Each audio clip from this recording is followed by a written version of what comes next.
महाकुंभ में मुसलमानों पर प्रतिबंध, ऐसा कैसे? हम एक सेकुलर डेमोक्रेसी में रहते हैं। हमारा कॉन्स्टिट्यूशन हर धर्म मत मजहब को बराबर मानता है। मुसलमानों को कुंभ आने से रोकना गलत है, अनडेमोक्रेटिक है, अनकॉन्स्टिट्यूशनल है, राइट विंग की दादागिरी है। अरे भाई रुको जरा, सब्र करो, पूरी बात तो समझ लो, फिर सही और गलत का जजमेंट देना। मैं सिर्फ 5 सवाल पूछूंगा, अगर एक का भी जवाब हां में आ गया तो मैं खुद सरकार को चिट्ठी लिखूंगा कि सभी मुसलमान भाइयों बहनों को आदर के साथ कुंभ में आने दिया जाए। मेरे सवाल सुनो। क्या इस्लाम मूर्ति पूजा में विश्वास करता है? समुद्र मंथन से निकला हुआ अमृत प्रयागराज में छलक गया था, क्या इस थ्योरी को मुसलमान मानते हैं? क्या गंगा यमुना सरस्वती के त्रिवेणी संगम का इस्लामिक लिटरेचर में कोई महत्व है? क्या मुसलमान मानते हैं कि नागा साधुओं के दर्शन से जन्मों के पाप कट जाते हैं? मकर संक्रांति और मौनी अमावस्या का कोई जिक्र क्या इस्लाम में है? 5 सवाल, एक जवाब नहीं।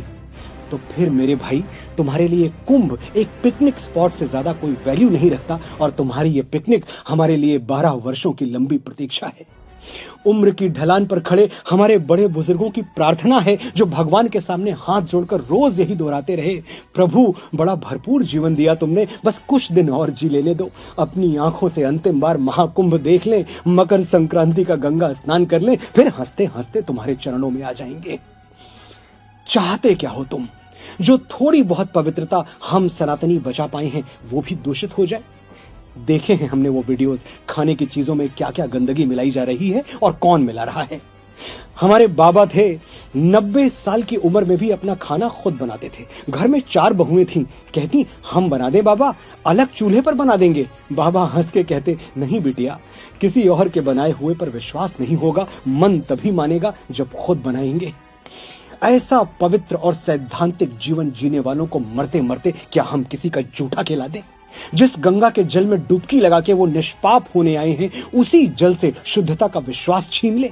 लिबरल बनने के लिए, 4 सूडो सेकुलर दोस्तों में वाहवाही लूटने के लिए हम अपने साधु संतों, ऋषियों, मुनियों और बड़े बूढ़ों की तपस्या खतरे में डाल दें? क्षमा कीजिएगा, हमसे नहीं हो पाएगा। हम इतने कट्टर तो नहीं हैं कि तुम्हारी तरह मक्का के बाहर साइन बोर्ड लगा दें, मक्का ओनली फॉर मुस्लिम्स। लेकिन कुछ बातें बिना साइन बोर्ड लगाए भी समझ लेनी चाहिए। जैसे हम समझते हैं कि मक्का मदीना सिर्फ मुसलमानों का पवित्र स्थल है, इसलिए हमने कभी नहीं कहा कि मस्जिद अल हरम के दरवाजे सनातनियों के लिए भी खोल दिए जाएं। तुम क्यों जिद कर रहे हो भाई? और तुम्हारी जिद हमारे बच्चों को मिसगाइड कर रही है, एक पूरी पीढ़ी गुमराह हो रही है।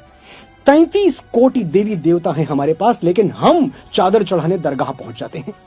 हमारे डीएनए में गलत डेटा ट्रांसमिट कर दिया गया है। शिवलिंग पर जल चढ़ाना मतलब अंधविश्वास, सुपरस्टिशन, और दरगाहों पर चादर चढ़ाना मतलब एब्सोल्यूट साइंस। हिपोक्रेसी की भी सीमा होती है। लेकिन ये जो गुमराह हो गए हैं, ये भी हैं तो हमारे अपने ही। हम इनको तब तक समझाएंगे जब तक ये समझ नहीं जाएंगे। और तुम सिर्फ 45 दिन रुक जाओ मेरे भाई, 13 जनवरी से 26 फरवरी तक। फिर कौन रोक रहा है तुम्हें, और तुम कहां रोकने से मानोगे?